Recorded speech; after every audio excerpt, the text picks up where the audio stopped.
Ladies and gentlemen, boys and girls, children of all ages, welcome to another production of the Sideline Junkies Podcast Network in conjunction with Clear Production Sports. And on this day, as we do every Friday Eve, we get ready. We do this little thing. They call it the Thursday Night Throwdown. Yeah. What's going on, fellas? Hey, now. What's going on? It's time to get swifty if you can't see. All right, let's go. It's a Rick and Morty day today. As the Midnight Rider said, welcome to the Thursday Night Throwdown. Man, this has been an eventful last 2 days since the last time we were here. Fellas, I think we just go ahead and jump off into this because we gotta address the elephant in the room when we're talking about the NBA draft recap. Let's start locally. The Wiz kids made some moves, man. They got their guy, and they made some moves to get some talent. And they relinquished some talent, which I didn't understand. But it's okay. It's all right. Come on over here. Let me talk to you. Midnight Rider. You moved Denny Avia to get back up into the first round because they wanted to walk out of this draft with 3 draft picks. The short term of it is you lose one of your better players. The long term is you open up playing time for the 2 young guys that you have. Also, by the time Denny's contract is up, you're probably just going to be getting good. And you don't want to pay Denny Avia max money. Mm-mm. So why not move him early? I mean, think about it. If I had called you and said, hey, KG, they're going to move Denny, they're going to get 2 first-round picks, 2 second-round picks, and Malcolm Brogdon. You'd have gotten your car, you'd have drove over here, and you drove me to the nearest hospital to have my stomach pumped. I mean, it's that serious. Just don't wait. It was a good draft. I think Sar's going to start right away. He's been playing pro ball since he was 15 years old. Mm-hmm. I don't see any problem with him adapting to NBA play. The French takeover is amazing, man. What's going on with French ball players coming into the league the way they are? It's that number's growing. What we have 4 in the top 25? Yep. 3 in the top 10? It's the teaching. Correct. Here's the thing. The Wizards haven't hit on a foreign-born drafted player since what? Manute Bol? And really, can you really count that as a hit? Because his best years were spent elsewhere with Golden State and Philadelphia, but he had great years. Yeah, George. And Mirasan, they hit on him for it because he was serviceable. Right. Well, I'm not saying Hall of Fame, but when I say hit, I mean they actually did something in the league. You can't Felipe Lopez, Peter John Ramos, a boy named Jan Vesley. Who? Yeah. The Ramos one blew my mind back when it happened. But you got when you have Manute Bol and George Mirasan, when you're 8'80", man, you can do something on any team. You know what I mean? Them boys were huge. They weren't just 7-footers. Right. Manute was 7 what? 8, 7'6". Well, I think they listed him at 7'6". Yeah, you know, and can shoot threes like anybody else, man. I think that's why Alex Len, people didn't think he would make it in the league. But man, when you're that darn big and you can rim protect, you're gonna be something in the league, a backup, something. You're gonna get 10 years. As long as you don't embarrass yourself or you come in just doing something crazy, you're gonna make it 10 years in the league because you can't teach height. Mm-hmm. And speaking of Alex Len, we watched him up close being a Maryland product. We didn't think he was going to do anything because he really didn't do much at Maryland. Yeah, I thought he should have stayed in school. He came out with Phoenix, I believe. Yeah. And, he was getting minutes. Sometimes he's in the league today. Sometimes these guys have to always say you got to strike when the iron is hot. Mm-hmm. And I thought, what's the guard that they had during that same stretch? Oh gosh, Strickland. Not Strickland. No. I'm talking about for the Maryland. Oh, point guard that Melo Trimble. yes. Oh yeah. He should have Now left I after thought he was gonna go far. he should have left after his junior year. I always get in this argument with the same guy around the same time of year, talking about players leaving early and they shouldn't or they should. He was a guy I thought should have left early because sometimes they don't have enough of a scouting report on you. They haven't figured out all your flaws yet. Sometimes leaving early is just you're going to be at your best. That's the best you can do. Like Otto Porter, I thought the best he could do was the year he came out. Don't need him going back and wasting the year. I'll give you that. But I thought Melo Trimble was a dog. Yeah, I've seen him since junior high. Yeah. He was nice at 15. What was the cat that came out of Baltimore today that everybody wanted? Akil Carr? Yeah, the Crime Stopper. I thought he was going to go far. Like I looked him up not too long ago, and I'm like, yo, all that talent. I knew this the one time I saw him play. I was like, nah, because he was a volume scorer, and he didn't have much else to go with it. And when you're a volume scorer and you 5'6", I mean, we got mouse in the house time, so you gotta make that work. So I knew he was going to struggle, or he was going to have to do something elite to get to the pro level. Because I don't even think he really had a college career. No, he wound up turning pro. Yeah, because he went to, it wasn't Princeton Day, it was some other school, and we had a kid end up going there his senior year, and stuff got messed up with their transcripts and their grades and all this other stuff. So I know they had a lot of those guys ended up having to go the JUCO route to get back into the college product. He went pro, wound up playing Delaware 87ers, St. John Mill Rats, Baltimore Hawks, Beltway Bombers, played overseas, came back and played for Baltimore again. Now he's playing for the Reading Rebels. So he's playing in the ABA. But here's the crazy part. I think if he would have went to school, we would be talking about a different story. Now he went undrafted in the 2014 draft. But listen to what I'm saying. Listen to what I'm saying. I say that because he went straight from high school to go turn pro because he had the wrong people in his end. I think his girlfriend was pregnant at the time, so he had to provide. And that was the influence for him to go pro, but he didn't have a pro game. Everybody was talking about him going to the next level and being that guy. Being kind of sort of what IT was once he really got going in the NBA, be that in college. So, yeah. Looking at the other draft picks the Wizards had, of course, hold on, let me swap out here so I can move this a little bit more fluidly so I don't hold nothing up. Zach Edey went at 9. That was great. To the Grizzlies. I was talking to Let's stay there. Okay. I was talking to Perry about last night. And Perry said no, he doesn't see him. I was like, Perry, he could be a Rick Smith. He was like, no, Rick Smith is an all-star. Rick Smith, he's going to be serviceable, but Perry doesn't feel like he's going to be that guy that I'm thinking that he's going to be. Maybe a 20-10 guy. He said he might be a 16-5. Let me double check that. But I mean, your thoughts on that, gentlemen? Well, Zach Edey, that's your boy. Go ahead, Midnight Rider.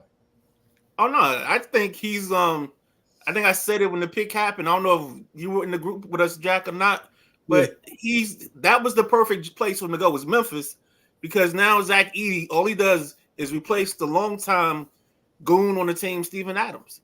So now he manages the middle. They're already set for something like this anyway, so he kind of can stay in the post more than you normally would for most other teams. Yeah, this team, he went as high as me and you thought he would go too. And yeah, Memphis it's Memphis, right? Yes, Memphis is a great fit for him. Yeah. They had him listed way too low. And then we got others that are surprises that dropped lower than I think they should have in this draft. Lakers hit a home run, man. Picking up, they pronounced them connect last night. I swear it's pronounced necked. But Dalton, he's going to be great. He's going to be a good mix for the Lakers if they can if he can handle all the limelight of the Bronny show. But here's the thing about him. You know, the Lakers wanted to work him out. His agent was like, ain't no point in working him out. He's not going to be there at 17. Dude, fire your agent. Because I don't care if we didn't have, like, I mean, now if you a top star of the draft, I can see you saying that, but I don't care who it is. I remember Kobe worked out with the Celtics, the Warriors, the Lakers, the Clippers. He worked out with anybody. He still went 13. Even though these teams weren't even going to pick him, he still worked out. That's what it was. If a team requests to work out with you, go work out. Because you never know who's going to be there, because it's not just that team all the time. Mm-hmm. When Kevin Garnett did a workout pre-draft 95, Kevin McHale was there, but it was a lot of other NBA execs there. Isaiah Thomas was there as well. Nobody knows about that too much. You had all these people there. You never know what eyes are going to get on you. So you go out there, you dominate that workout. It's other eyes on you, not just the team that called you. Take those workouts. Stop talking about, we're not going to be there by the time you pick. I don't give a damn. You don't know who's going to trade up to get you. Mm-hmm. I think he blew an opportunity, but it kind of worked out because the team that wanted him still got him. And you shaking your head, Midnight Rider. What you got? What you gonna tell me? I'm gonna tell you, you gotta update your profile, man. I mean, his agent number probably telling them already, hey, you're going here. They probably had some conversations, and all the conversations had him in the top 13, top 15. And they probably verified it with some sources. And then all of a sudden, there's probably a chink in the armor. I think Edie going 9 may have been one of the people that moved him down. Who else? Klingon. Yeah, Klingon in the mix.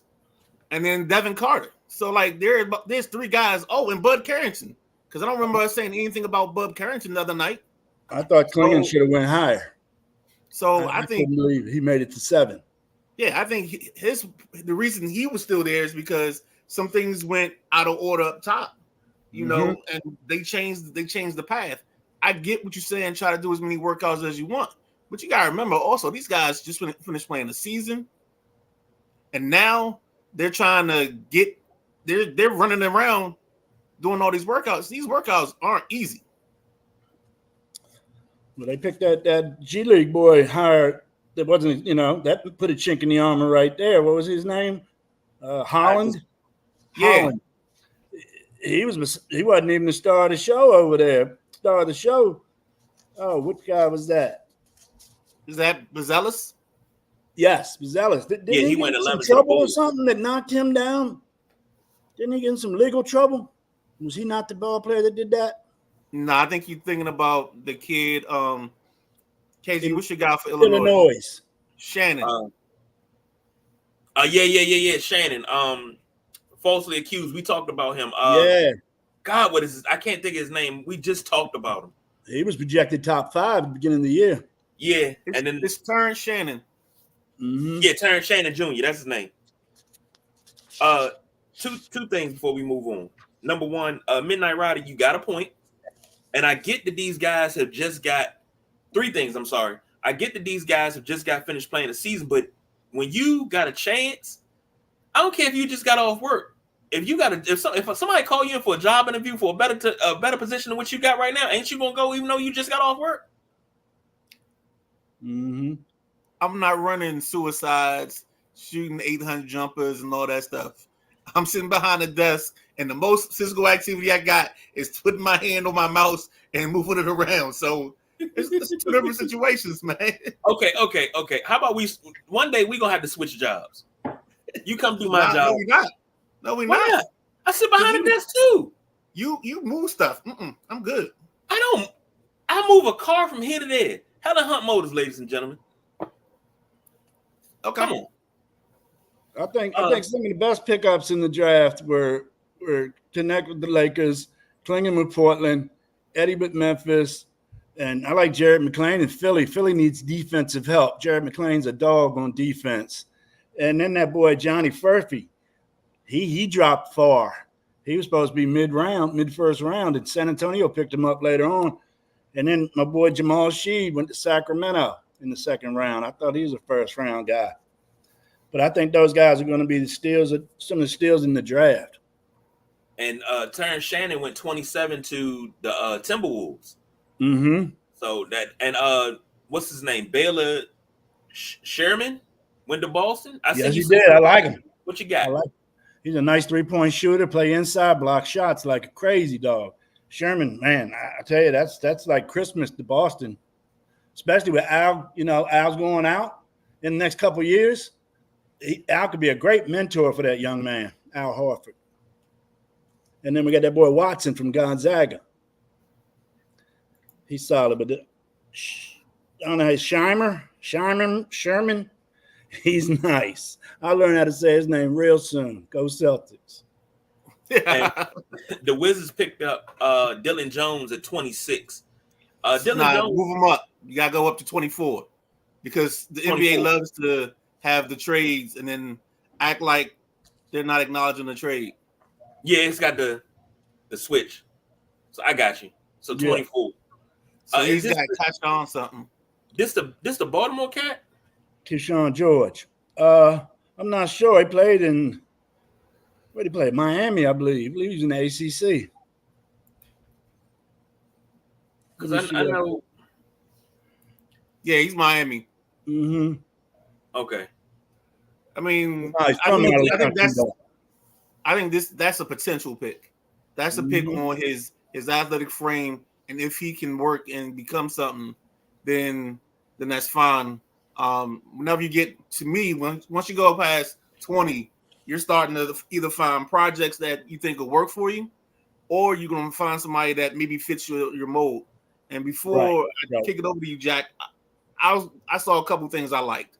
I like Edie, like we were talking about. I like Castle going to San Antonio. I think that's a perfect fit. I think that fits better than most people know. The other one, Portland with Klingon, I like that. The move of Dillingham to Minnesota, I think that's going to pay some dividends. That's going to help them in the long run. And then the guy I talked about a couple times, the kid Nikola Topic, going to OKC, he gets to fall right into the program. He's probably not going to play this year, and if he does, he's going to play probably sometime towards the end of the season, get a couple minutes, get his legs under him, and then maybe you have him for the playoffs, and maybe you don't. But it's a risk, a low risk, high reward type of situation. Yeah, they did it the year before with Chet, or 2 years before. You've been here. Well, let me ask you, gentlemen, this question: do you think it's a low risk, high reward? And I talked about elephant in the room. The Lakers picking Bronny James at 55. Do you think that's a low risk, high reward? Or do you think that's just to keep the king in LA? I think part of it is just to help a person out. I mean, the kid tested well. I mean, it's not like he didn't shoot well at the combine. It's not like he didn't help a person out league. Hold on. Let me get here. Let me get here. He's 55th. You name me the last 55th pick that made an impact. I'll wait. Yeah, you said this to us Tuesday. And there ain't much drafted after him. There's 3 picks left in the draft. I mean, honestly, I think I've said this before a couple other times where I just thought going back to college was never an option just because of the heart attack issue. I thought he should have transferred, or I would have never a year on his belt. He didn't even play the whole season. Well, he had a heart attack in July. I know he did. And then he played at USC. And I guarantee you, there's a couple times I've seen that team on the court, and they play some very selfish basketball. So he made the wrong choice going there. But I just thought there's no way, again, that LeBron was going to let him work out at a college over the summer and work out with them. I think he's going to have him working with him, his trainers, and I think it gives him a good opportunity to actually maybe grow at a better pace than he would staying in college. Here's something. In the last couple of years, the Lakers they've done a lot of legacy picks. They picked Scottie Pippen Jr., who's a former teammate of Bronny James. They picked Sharif O'Neal. Now you pick Bronny James. Well, I mean, they didn't pick them. They picked them all up. And they sent those guys directly to G League. I think Scottie Pippen Jr. made the main roster maybe once. I don't think Sharif did. But the thing is, you got to develop. You got to get younger. You got to develop. And here's the funny part. Those two guys, Sharif and Scottie Pippen Jr., are not in the system anymore. They're gone elsewhere. And I'm like, why would you develop these young guys? Like, these dudes can bowl. Develop them. Leave them on the G League team for a little bit. Let them get that experience. And then, because, I mean, geez. Come on. I think if the Lakers didn't pick him, I don't think he would have got drafted at all. He wouldn't have. Why not let that happen and have him just walk onto the squad and try out like everybody else would do, like all these other guys that didn't get drafted are going to try to do. We're arguing about the 55th pick, guys. We're not arguing. This is not an argument. We're having a conversation about the 55th pick. Like they wasted deserving of a second round pick. Like hold on. Where's this guy at? There's a guy from Croatia that averaged 3 points a game and got picked in like. Where did he get picked? I think he got picked either in the first round late or at the beginning of the second round. If he deserves to get picked, then come on. We're talking about teams that draft guys and leave them over in Spain or Italy or Croatia. Like teams are wasting more second round picks than ever. So for this wasted. Okay, so you admit wasted. I said teams have wasted. I didn't say this was a waste. I like the semantics. I like you. You should have been a lawyer, Jack. You know I'm on you now. Man, I'm not saying it's a wasted pick. I like the pick because I've been a Bronny James fan. I wish him the best. I do. And here's the thing. When they were talking about where LeBron was going to go, this is when he was getting ready to leave Cleveland. I said it on this very show. He's going to L.A. Well, why do you think he's going to L.A.? Because he just enrolled his kids in the school out there. They're going to Sierra Canyon. I called that a month before it happened. And I said, what's going to happen? I said, he hooked up his kid. I think one of Dwayne Wade's sons went out there. Scottie Pippen Jr. Was it Ron Harper's son? It was a couple of different players' sons played for Sierra Canyon all in one season. Like they had an all NBA Suns a roster for a minute. Pretty much, yeah.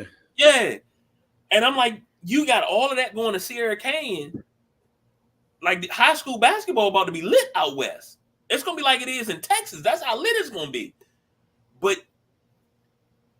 the kid got the heart. He got the talent. He just has to be polished. It's going to take 2 to 3 seasons for him to polish. He has to find his niche because he's a tweener. He's a Juan Dixon. Can we ban that term? What, a tweener? Yes. Okay, he's a Juan Dixon. No, and I'm asking because the way we're playing basketball now, the old school 1, 2, 3, 4, 5 numbering system. You might as well just take that out the window because everybody, for the most part, plays 5 out unless you have a Zach Edey or one of these bigs that aren't as mobile. Everybody's playing 5 out, so everybody's positionless. Everybody's taking the basketball out the net and bringing it up the court, and that's actually the plan the Wizards have. So you're gonna see Sarr bringing the ball up and initiating the offense. Sometimes you're gonna see they're gonna run Sarr like they're running Wemby. Yeah, definitely. So we don't have to worry about these old school traditional 1, 2, 3 setups. The thing you're gonna have to do is match up based on height. And certain teams, like the way the Wizards are starting to set their program up, where they got a lot of 6'6", 6'7", they're gonna be able to play positionless and switch everything. It's the OKC model. Can we eliminate positionless basketball? Like, here's the thing: when you don't have when you play positionless basketball, if you want to play that's the way we're gonna go now. Play positionless basketball. Go ahead, do your thing, right? I don't want to hear about this person. Oh, he's the greatest point guard of all time. No, he's not, because he doesn't play point guard. That's like them saying Steph Curry is the greatest point guard of all time. Steph Curry's not even a true point. He's not. If we're not talking about Irvin Magic Johnson or John Cleophas Stockton, I don't want to hear nothing else. Because those are your 2-point guards. After that, everybody else is, they're less than a god. These are your gods right here. All the big man stuff happened when KD came up, man. KD started doing that big man point guard stuff. And then no. You look at it. Jokic brings the ball up. They got Luka listed as a guard. You got to take that back further than that. You got to take that back to the 80s in Milwaukee and Paul Pressey, baby. Ooh. Paul Pressey was a forward, and he was the very first point forward. Yeah, I remember when they started under Nelly. Forward. That's right. I forgot about point forward. But the thing is, on defense, he still guarded the forwards. You got guys with wingspans of 8 feet long guarding 2 guards. Yeah. Like, I can't put the ball on the floor against a dude like that. This dude stretched from on the sideline. How am I supposed to drive around that? I don't have a choice but to shoot a daggone jumper. But JoJo said it's going to be a long NBA season. What's up, JoJo? Hasn't even begun yet. Yeah. And when you can get this excited, I've never been excited over an NBA draft since about 90.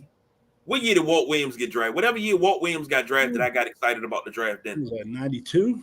Yeah. That had to be about 92. It had to be 21, so it was 86. Yeah, 92 or so. Yeah. I got excited about Walt Williams getting drafted. I haven't been excited about a draft past the first couple of picks since then. And I'm actually excited about this draft because I want to see what this is. I want to take a snapshot, and then in 2-3 years, we say, hey, this guy panned out, this guy panned out. Okay, this guy fell off. This guy didn't come to the league yet. I want to be able to go through all of that. But I'm actually excited about this, and it actually excites me for the season coming up. I'm ready. I'm ready for the summer league. I want to see some youngins get loose. Yeah. Most definitely. Final question on the NBA draft. Number one, who won this draft? Who do you think, on paper right now, who do you think won this draft? I think my top 2 are San Antonio.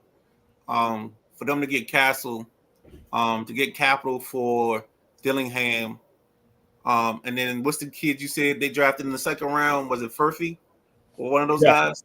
Yeah. Well, that's another good pick. That's a San Antonio type pick. That's a great pick for San Antonio. And like I said, he fell far. He's supposed to be in the top 15, 20.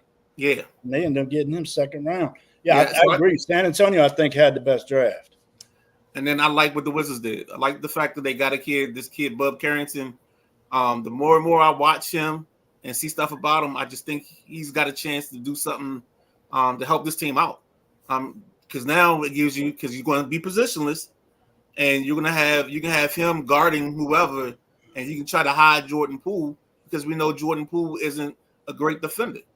And then you got the young boys with their height being able to be rim protectors. This might be one of their better versions of a defensive team they've had in a while. And if you can get some shooting from Bub or Vucevic or one of those guys, or Bilal comes into his own a little bit, they have a chance to be really good in the next 3 years. The only problem is how patient our Wizards fans are going to be to wait for the next 3 years. I think they should be damn patient because they've been waiting 50 years just to get a winner. So, what's the point? What's 3 years going to hurt? Yes. I agree with all that. Said everything I wanted to say. Oh, my bad, Jack. You always did. Next time. I'll get you next time. But no, that's right. I look for San Antonio to win a few more games this year. I do. Yeah, I agree with that. Because where were they at? Somewhere around 20, 24? I think the West, the bottom of the West is going to be a dogfight. And you better come bring your lunch. Because night in, night out. The bottom of the West. Yeah, the bottom of the West. Because the top is already pretty set. You're going to have your OKC. You have the Jazz. Not the Jazz. The Nuggets. Sacramento. Minnesota. I think Sacramento makes a jump. If they don't make it into the top 5, they're probably going to be like 7, 8 territory. Whatever you're going to get from Golden State, you got who else down there? You got the Lakers that's going to be down in that mix. You're going to have some variation of Memphis in the mix because I think that's going to be a team that's going to be in the mix for it because now you get Morant back and then you throw him next to my boy Marcus Smart. Because Smart can handle the dirty work. Smart can run the offense. He got to stay healthy.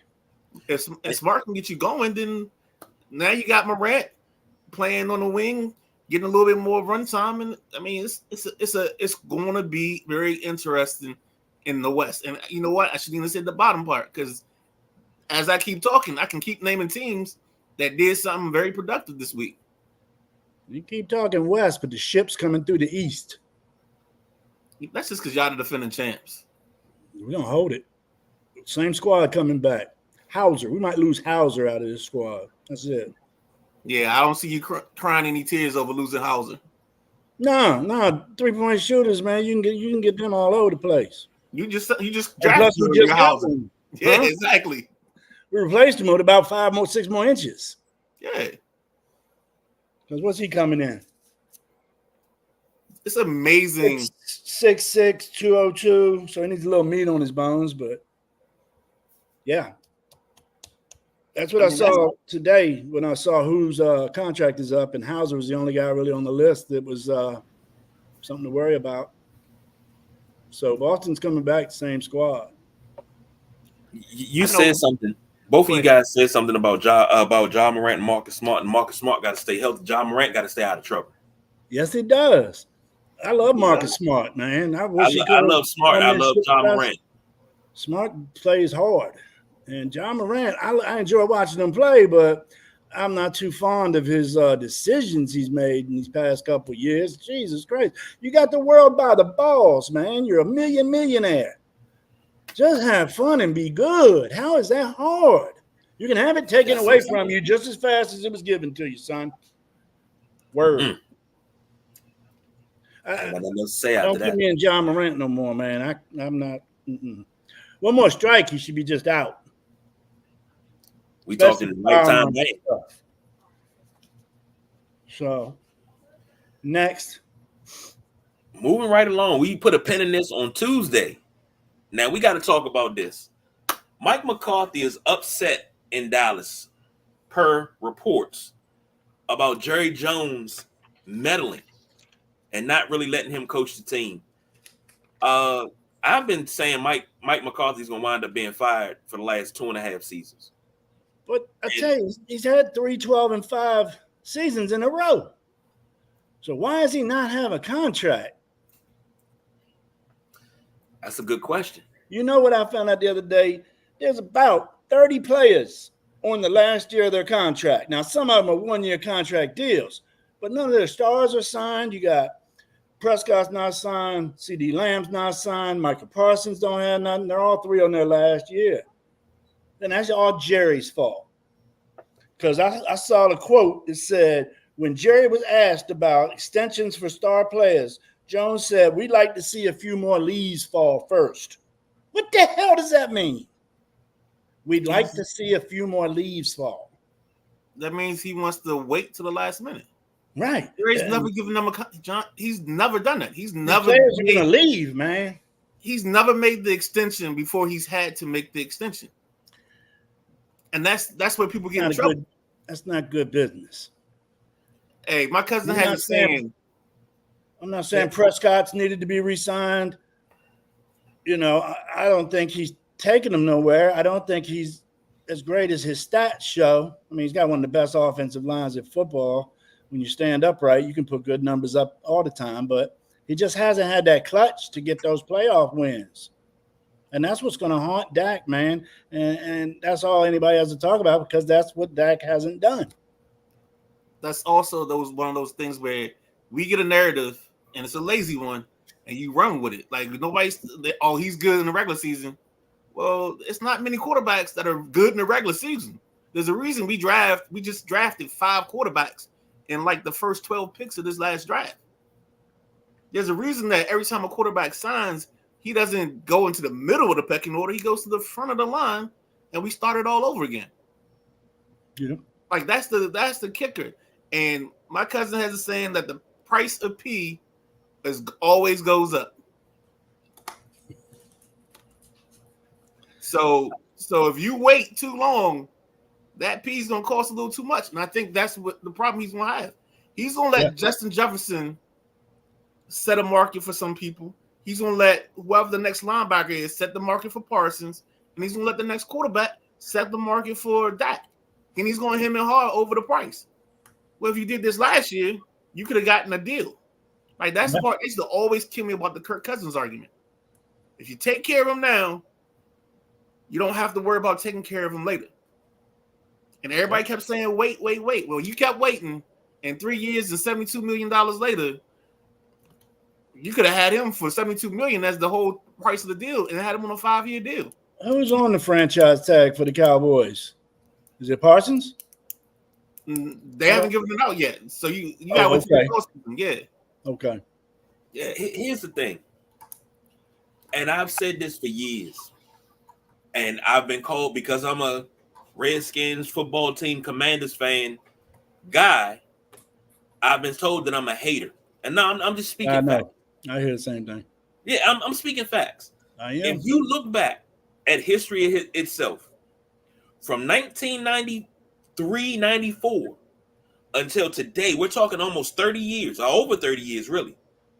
Jerry Jones has solely been running the Cowboys. They've had some highs, but they've had a lot of lows too. 5-11 under Dave Campo 3 years in a row. That was a Jerry Jones pick to replace Barry Switzer. You replaced your Super Bowl winning coach because y'all decided to go have drinks, got a little lit, some things were said, and all of a sudden you decided to part ways mutually. But what you forgot to do is you forgot to retool. You forgot, okay, these guys are getting older. I need to start bringing in replacements. You got a Jay Novacek, one of the greatest tight ends in the 90s.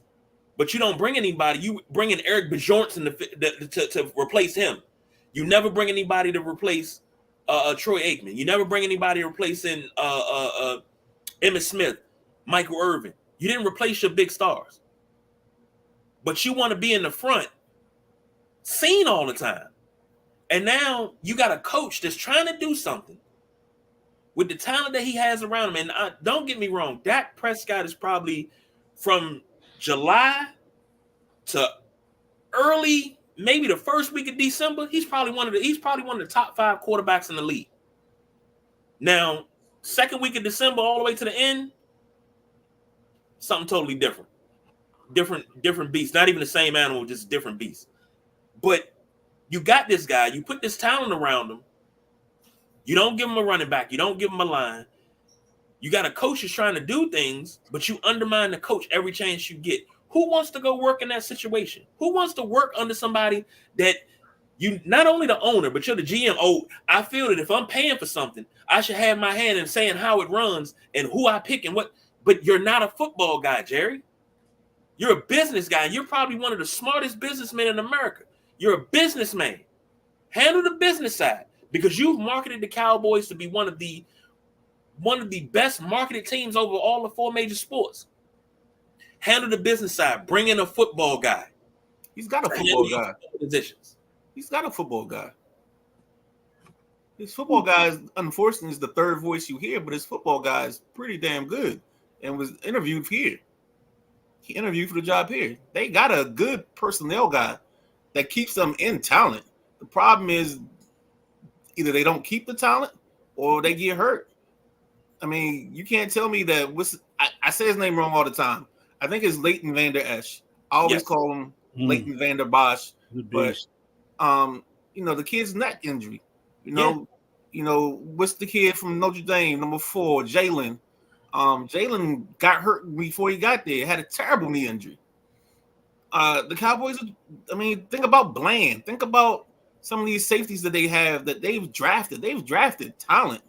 The problem is they just don't. It doesn't come together at the right time, or they just run into the wrong buzzsaw. Maybe it's a matchup thing. I don't know. But Dallas has talent. Matty Ice said Jerry knows all. Just ask him; he'll tell you. I believe that. But that's the thing. I can't own a team. I can't hire Jack as my coach. But you supposed to be my personnel guy. Y'all tell me. Jack says, "Hey, this is what I want." Jack gives up the grocery list. Okay. Y'all go get the guy. I don't want to sign that guy because I like this guy better because he went to my alma mater and I knew his dad when, his dad was dad and I knew his mom when she was home. I can't. What kind of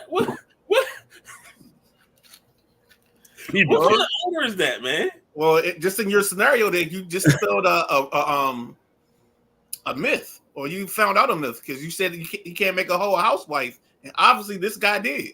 He did. But my thing is, all jokes aside, how can you be in a situation like that as a coach? That's got to put extra years on your life, and I don't mean in a good way. Yeah. Well, we had that way in the beginning of the Daniel Snyder era, and then he That's why we lost a little bit, but it's similar. Yeah, that's who Dan wanted to be. Yeah, exactly. Exactly. Yes. That's why we lost Marty. Because he wanted Marty to separate the personnel and the coaching. I want to separate those two. Leave it alone. We were 0-5. We went 8-3 to finish the season. We got something going. Let Marty come in this thing and let Marty roll. We're good. We're going to be okay. I love the hindsight in this. I'm not saying you have the hindsight, but I hear that argument, and I know for a fact that I argued with a bunch of people about the Marty should stay, and people was ready for Marty to go. All because of his offensive coordinator and the way that offense ran. And now it's like everybody's like, "Oh, that's the year." It's like, nah, yeah, I weren't exactly. Like I listen to shows like, especially the Junkies, they used to crucify Marty post-game show, and then it's like, now you're like, "Oh, Marty, nah, you weren't saying that back then." You know what I'm saying? And there's other people that do stuff like that. Shoot, we've been here 2 years now, KG? I probably said something about somebody and changed my mind, or so it's not many though, but still it happens. But when it comes to Marty, during that 0-5 losing streak, yeah, you're mad. But one thing I found out about Marty is that when he got, who was it? Who was it? Was it Tony Banks? Was it Tony Banks? Who? It was a starter before Banks. So who was after Tony Banks? It was another quarterback on that. Kent Graham. Oh God. That's who it was. And Tony Banks couldn't find Tony Banks couldn't find that was 2001. Oh, Tony Banks couldn't find Michael Westbrook to save his damn life. He could not. He couldn't. Even if he tried, he couldn't. But Kent Graham comes in Denver when Tony Banks gets knocked out, immediately finds finds Michael Westbrook for a touchdown. I think he caught 5 touchdowns in the next 2 games. I was like, why couldn't he do this?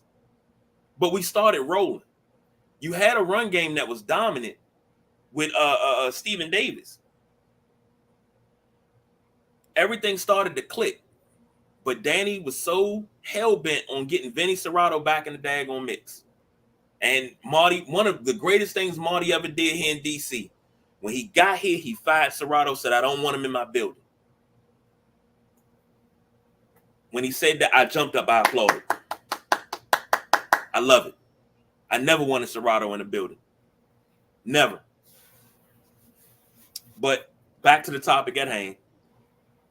It seems like the same thing is going on down in Dallas. Definitely. Now, ask you gentlemen a question, then we'll move on. Do you think that it will get to the point where McCarthy just be like, you know what, I quit and walk away? Heck no. He even seen what Monty Williams did. Monty Williams got $20 million in a buyout from Phoenix and $65 in a buyout from Detroit. Ain't no coach quitting. I'm sorry. You gotta pay me out the rest of this contract, dog. I don't care how long it is. Even if I get 2 more years, you gotta pay me. It's a difference, though. You got a difference between them two. I might walk in the building with a case of Budweiser in my hand, but Nah, no sir, no quitting. No, I don't think so either. Okay. Well, we'll keep an eye on and see what happens because I mean it's all over the news. CBS News is reporting it. CBS Sports, Newsweek, all the big major outlets are reporting that he's fed up. So, See, if that's the case, then every time we open up practice, if there's a song we all know that Jerry dislikes or like a few tracks, that's how we start in practice every day. That's my middle finger to you every time we come out to practice. Oh no, I couldn't coach in Dallas because if I'm coming out to practice every day, the first song I'm playing is No Vaseline. Good God, okay. Yeah, I'm playing No Vaseline first, and then I'm gonna play. I'm going down the whole list of every greatest. The bridge is over. I'm playing all diss tracks. All right, man. I'm talking about I'm coming out, and you think we coming out for the Super Bowl when we come out on the field? Because I'm coming out, I'm rapping every lyric hard. If he up in the press box, I'm rapping everything at him, just going at him. You trying to put him down with Michelet. Man. Finally, fellas, we got the NFL Sunday ticket case. I'm gonna have to let the Midnight Rider take the lead on this one because I didn't even know it was a case going on, but this is why he's a part of the research department. He's the head of R&D. So, sir, take it away. So this got on my radar 3 months ago, probably 2 months ago. Mike Florio came on the Grant and Danny show on 106.7, and they kind of questioned about it. So the basis, because I'm not gonna get into the details, but the basis of the thing or the suit is that there are claims that the NFL basically tried to fix the pricing. So if the Sunday ticket was being sold, they wanted to be sold for a minimum of this amount before they would give you the contract or let you guarantee whatever. So of course that causes a class action suit. And through that suit, we got the results back today. But what I'm gonna say today is don't get caught up in today's decision because the NFL's lawyers are probably going to appeal this at some point and tie this up for a little bit longer. Because anybody's seeing no money for a long time. Yeah, because I think the end result right now is there's $4 billion that's supposed to go to the local people, and I think it's like 97 million or something like that goes to the commercial, the businesses. You got 2.4 million residentials, and they're gonna split up 4.7, and then you got 48,000 business subscribers, 96 million. Yeah, you were right there. Yeah. So this is the beginning. We've all gotten that check. I remember, what was it? Probably 2 months ago, I got a check from Uber, $20 from some class action suit. So yeah, that just got me some Five Guys. You know what I'm saying? So I don't know. I don't think the NFL is going to try to pay the $4 billion. I think they're going to try to get it down. What's up, KG? You said it got you some Five Guys. I mean, damn. So you didn't get a drink or fries. You just got a burger, huh? Nah, you should be good at 20. Yeah, 20 will get you some fries. Yeah, 20 will get you some fries. Now, you might have to drink water, but I mean. No. But, you was talking about how long this is going to take. It was filed first in 2015 by a small bar in San Francisco. Right. And that's where it's, led to throughout now. And the bar was called the Mucky Duck in San Francisco. Nah, I mean, this has been a thing. So, like, this is also part of the reason why, like, Amazon had to figure out its way of getting some NFL product because they tried to go in. Because I think some places were trying to, all right, I'm gonna undercut Direct TV. We're gonna undercut them and offer it at this price. And NFL was like, no, sir. It's got to be this price because this is what we want to hold it as. And that's where basically all of this stems from, is the NFL controlling the cost of this event. They've been charging too much for too long. It's outrageous. What is it? $400? Yeah. I don't know. I cut the cord a long time ago, probably So it's 5 years. 400. But think about this: it's 400 for that. Then you still got to add in for if you don't have Amazon, that's another $20 a month. No, I know. If you don't have Paramount or whatever, that might be another $6 a month, depending on what cord system you cut. And then what's the other one I'm missing? There's one other place where you gotta pay to watch the games. Amazon, Paramount. Oh, and Peacock. Peacock. That's it. That's it. Yeah. Yeah. So all it is greed. Yeah. It's just greed, just like Big Pharma. You know, something people like and they need, they say skyrocket the prices, man. It's bullshit. It's just greed, man. Jack, I'm not gonna let you take me down that wormhole. You said Big Pharma. There's a thing that I can talk about for about 30 minutes. I don't want to get into that. Hey, look. I'm gonna go ahead and let it be. But here's the thing that I don't understand, fellas. Every so often you have these class action lawsuits for these things, and it's like we'll never go back to the good old days where you don't have to pay to watch sports. I mean, okay, you had to pay to watch certain games, you know, NBA, maybe NHL, you had to pay a couple dollars. Basic cable will get you that. You know, now basic cable, you get nothing but the regular TV. Now that we went from, you know, analog to digital, you can't watch anything anymore. The day go ahead. Don't say part of that is some of the channels themselves are having financial problems. You know, you talk about the Bally Sports product in the West Coast, and some of those other subsidiary companies that carry that are local sports networks that kind of went under the last couple of months, and now the leagues are supplementing that. Say that again. Bally's got too many. Yeah, but I think they filed for bankruptcy last year. I can see that. So, yeah, there's a lot of in the sport, especially like a sport like baseball, where there's no profit sharing. You got the Yankees with their $200 billion deal or whatever it is, and then you got everybody else fighting for a fledgling deal. I saw that, Casey, but you gotta understand the money part is the big thing. I mean, think about it. We got Jack's got his Baltimore hat on. Baltimore and Washington have been in a civil war over local TV rights for the last 20 years, like 10 years. Yeah. And money still hasn't changed things. What used to kill me about that there, you know, Angelo's had Masson, but there was a Masson 1 and a Masson 2. Why couldn't they all be on? You know, Angelo's just wanted his product on. That was the problem. But that was the last dance with the devil of Bud Selix. But here's the thing. When it came to the way local sports used to be broadcast was the way to go. Because you got more consumers to it. Whether it was, you knew the Wizards during the week. The Bullets during the week. You could either watch them on WDCA 20 or you could watch them on HTS.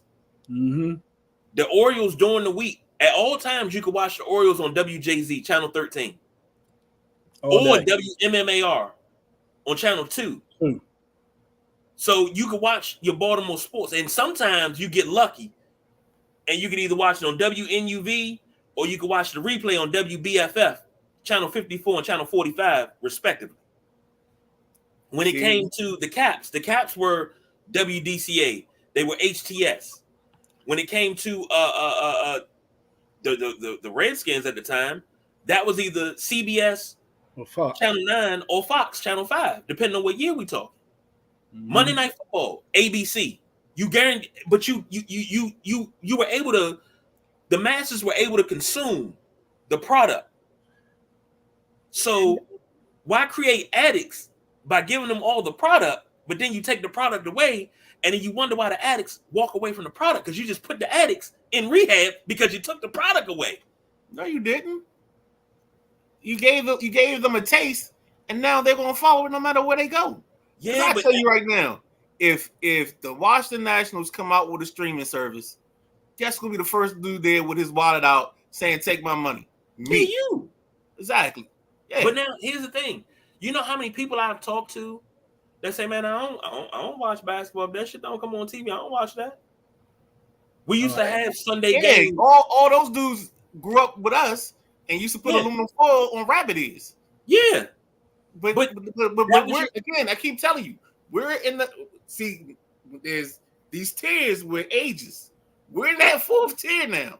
So don't nobody care about what we say. That's true. That's why we're always shaking up. There it is, Jack. Shaking up the crowd. I see you. But when I was younger, I remember it wasn't WGN. It was something that we used to get the Atlanta games. And I remember used to watch Hank Aaron play when I was 7, 8 years old. TBS? It was on regular TV up in like the 20s somewhere. Damn. I can't remember what it was. My uncle used to always have it on when my parents would go over and play cards on Fridays and we watch Atlanta Braves games. Can't remember what that channel was called. If anybody out there knows, let us know. I know we used to have, I mean, this was cable though. Like DC Cablevision, we always had the Cubbies on WGN, TBS, the Braves on TBS. If you had the depending on what coverage you had, if you got what was it, WWOR or something like that, you could get the Mets every so often too. Well, that dude from the Braves, he one of the beginning guys getting all this TV rights stuff, man. When Atlanta went to TBS, Atlanta went to TBS, that was one of the biggest stations then. Mm-hmm. And I think that was Ted Turner, wasn't that the owner of the Braves? And it's crazy you said something about WGN because talking about TV, being a Bulls fan, watching WGN to watch the Bulls. Mm-hmm. You could watch the White Sox, you could watch the Cubs, you could watch these things when you had cable. Another way, and this is where I fell in love with sports, because on the nights that I couldn't watch TV, I had a radio. If you tune the radio just right, I had to do it separate places. Like if I was at home, if I tuned it just right, put it in the window and lean the antenna right on the windowsill just enough, I get channel 1000. I would get Bulls basketball. If I was at my godmother's house in Northeast, I had to put it on a sofa and kind of turn it the right way. But I would listen to Bulls games at night in the dark. Oh, radio time. I just like to say that this segment is brought to you by Ben Gay, the kind with lighter call, because that's the kind we need now. Man, I couldn't believe Ben Gay. Man, look, I bought some Ben Gay, 2 years ago. I didn't even know they still made Ben Gay. Yeah. They told me to go look for some lidocaine stuff or something. Yeah. Not lidocaine. Is it lidocaine? Yeah. And I'm over there looking, and on the bottom shelf, it said Ben Gay. I was like, shit, that worked for my dad. It worked for me. And I used to do icy hot when I played ball, too. Yep. And then I had an icy hot roll on, right? And my boy comes over, fresh out of the shower. We get ready to go to the club. He's like, oh, man, give me some deodorant, Slim. I said, over there. He runs over. He throws some deodorant. He threw my damn icy hot roll on. We out in the car. He looked like a duck kind of fly, dude. I was like, what's up to my boy Vu, man? That was my boy Vu. That's my best friend, man. He had icy hot on his armpits, man. That's worse than down on your junk. Lord. That roll on. The pain. Matty Ice said the price on YouTube is ridiculous too. I'm happy with the Red Zone through NFL Plus. Yet, that's another thing. Paying for YouTube. I could never. And I'm older than YouTube, so I was around in the early days of YouTube. Yeah, when did that never pay for that? When did that start? You pay for YouTube now? Yeah, so YouTube has YouTube TV. Yeah. And then YouTube Plus is where it's no ads and all of that. I go on there sometimes and watch our shows because I can project it on my TV, put it on. Right. Man, I do the same thing sometimes. Go back, check out an episode. Yeah. Hey, that Midnight Rider, boy. Woo. Smoking. That's my guy. But even if we get to this point, and this is something but this is before Red Zone. I used to have DirecTV. And I thought nothing could get better than DirecTV because DirecTV used to break it down. They had their sports channels all in a bundle. And if you bought the sports package, you got everything. So you could either watch 6 games at one time or 8 games at one time, or you could go to those individual games that would tell you what channel they were on, and you could watch them. And you could watch the local broadcast, not the national or the regional. You watch the local broadcast of the show, of the games. Mm-hmm. Then you also had. Hold up. So you had DirecTV? Yeah, I used to have DirecTV. Oh, shucks. We gonna get a settlement check. We gonna see. We gonna see. Yeah, I had DirecTV for about 15, 20 years. Yeah. Because I never forget it. Junkies lunch on Yahoo. But this is out do a lunch. This is years ago, man. This is I was still living in Bladensburg at this time. Like I went around there not too long ago. They just took our satellite dish down. We've been gone for almost 20 years, and they just took our satellite dish down. They was trying to act like they was keeping up with the Joneses. Yeah, faking the funk. But that DirecTV was like that, man. I loved it. I liked it when I first got it, but the price just started getting outrageous, man. Yep. And then I got in with my boys, and they got some stuff, and we stream our stuff, and we watch anything we want. See, everybody's talking about cutting the cord. Bye-bye. The thing is, you look at it now, they want to bundle this and this together, and you pay for that at once, and this together, and you pay for that at once. But the sad part about it, if you pay for all of those streaming platforms, even if you bundle them, you're paying just the same amount as a cable bill. You get close at times. We'll talk after the show. It depends on what you have, because I've heard of a couple places that I think I can get something better. I just switched to Hulu with live TV, and the reason I got that was because of the local channels. Because I used to have to search when I had what was the other one? Sling. I had Sling, but I had to watch the NBA Finals on like ESPN3 through something. I had to like knock on the door, and Hobbit would let me in, and then the troll was at the bridge, and I had to answer the troll and all this other stuff. I don't know what you messing with. So now Hulu's much better. That's how I went to watch. What was that? The Stanley Cup. Let me ask you a question. Ask away, man. That's what we do here. You know, we talking about TV channels. And you gentlemen, we all pretty much in the same generation. We overlap. Me TV Tunes. Y'all got that? Who? Me TV has a cartoon channel that plays all of our cartoons. All day long, 24 hours, 7 days a week. Let me write that down. I'm looking for it. I got the Pluto app. I get that free through my phone. Oh, it's probably on my app then. So that's one thing. Pluto, if you don't have Pluto TV, please invest in Pluto TV, because you can be up late at night with nothing to watch. Invest in Pluto TV, and I guarantee you'll find some movie that's absolutely great, and you be like, yo, I ain't seen this in a while. And you just sit there and you watch. Or the better thing to do is, everybody that's listening and watching, if you up in the middle of the night and you need something to watch, why don't you go over to YouTube, type in Sideline Junkies, make sure you click like and subscribe, and then you watch it and project it on your TV. If you got a smart TV, 24/7 TV is KG, because he got the one with the dials on it. So, but everybody else, yeah. Shameless plug. That's all right. But see, I just I got it. I got Me TV. Let me see if it'll show. Now, it's blurred. Nope. It's blurred. Yeah, I got it on my little gig. Good. Me TV is clutch anyway. I've never heard of it. Yeah, because I ain't gonna lie, I like a good cartoon every once in a while. Me TV, Antenna TV, yeah, I love it because it shows all the old shows. Yeah, my mom used to watch that. What was that shit called? TV Network. Yep. So she could see her Don Knotts and all that. Oh, what was that? Like TV Land. Yeah. TV Land. She still has it on her because she got the same kind of stuff I got, just through a different dude. And she had to go over there and save all her channels for her. Yep. TV Land. My grandmother loved TV Land because we could watch all the old shows. See, my mom, she got I forget what she got, but as long as it got an In the Heat of the Night channel, my mom's straight. She'll watch In the Heat of the Night all day long. That's funny you say that because for my dad, when we were switching cable services, the cable guy would come to the door. He'd call me on the phone, like talk to him. I was like, all right, look, you need to give him NFL Network and you need to be able to see Westerns. If you can do those two things, you got to sell today. And the dude would be like, oh, yeah, I got that. Boom, boom, boom.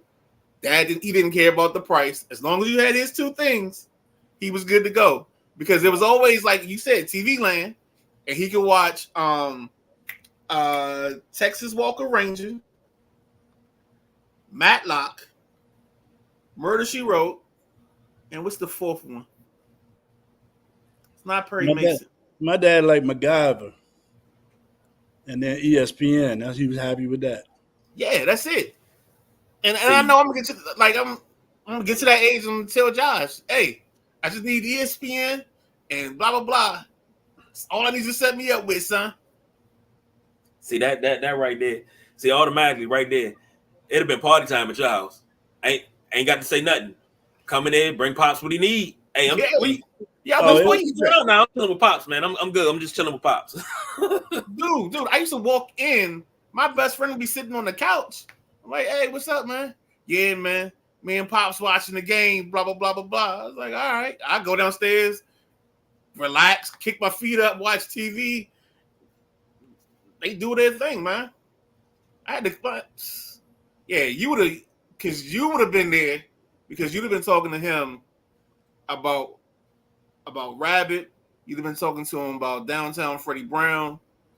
Yeah, you and my dad would have had, y'all would have chopped it up. And you'd be back, you'd call and be like, yo, go ahead. There was somebody me and you was talking about that we think we got in common, me and your dad got in common with. I forgot the guy's name. One day. I know. You just made me remember that, though. We were talking on the phone one night, and I was throwing names around. You was throwing names around. You was like, yeah, I think my Pops and him. Because I think it came from my dad working at Redskins Stadium. But that could be any. So funny story, real quick, because I know we're getting up on time. So I'm working at Ackerman at the time, selling home security systems. So they switched me from the manager I had to this guy, Mike Hoyle. So me and Mike's like, all right, we're gonna go out for the first day. I'm gonna do a ride along. All right, cool. So on like our second stop, he gets out of the car and he's looking at his clipboard. He's like, Ben Conti. I know the name. And I'm like, okay. He was like, I got it. Your dad and them know Andy Ricker and them. And I was like, that's where it came from. Ricker. Pat Ricker. Yeah. That's what the name we got. Yeah. So I grew up in their liquor store, like doing little odds and ends, sweeping, doing whatever. Where at Glendale? Huh? Where was it at? Glendale? Nah, this was the one in off of Branch Avenue, Marlow Heights. Okay. Because I think the old man had two stores. And yeah. So Pat, he knew Pat, and he was like, yeah. We used to sit in the section with Ben and all them. I was like, well, if you sat over in that section, there was a big head little kid with a big ass cap on sitting in front of you, and that was me. So we had like after that, we just talked all the time about stuff, man. But yeah, Pat Ricker is that's where it was. Just from a story, we caught back up on it. Yeah, exactly. See? I actually did I see Pat recently? No, I talked to him through Mike. Big dog told me. Yeah, he called Pat and I talked to him. But yeah, that's it. All right. Big Dog chiming in. He said, what's up, guys? Major announcement at the end of the month. Big Dog, gotta acknowledge him. Oh yeah, I just saw he was here. Acknowledge me. We'll stay tuned for that. You remember that? That was me and you, wasn't it? Yeah. Me, you and Big Dog with no lead that day. Acknowledge me. Well, fellas, we done came to the end of the show. It's like You can make something out of nothing, and that's what we do here. Cause we did an hour and 10, and we made it do what it do. So, final thoughts before we roll out. You know what that is? That's because whenever you think you ain't got nothing, something comes up, and that's good English. I apologize, Elizabeth Purcell. You're my English teacher in high school, but whenever you ain't got nothing, something comes out of it. Okay. Well, I thank everybody for joining us. For the Gentleman Jack Call, the Midnight Rider, the boss BJ on special assignment tonight. We are the Sideline Junkies. We don't do no overtime. All we do is we ask one question. And that one question is, how about them Cowboys? Yeah! I don't think we asked that question. Until then, we don't do no overtime. We'll see y'all on Saturday. We are out of here.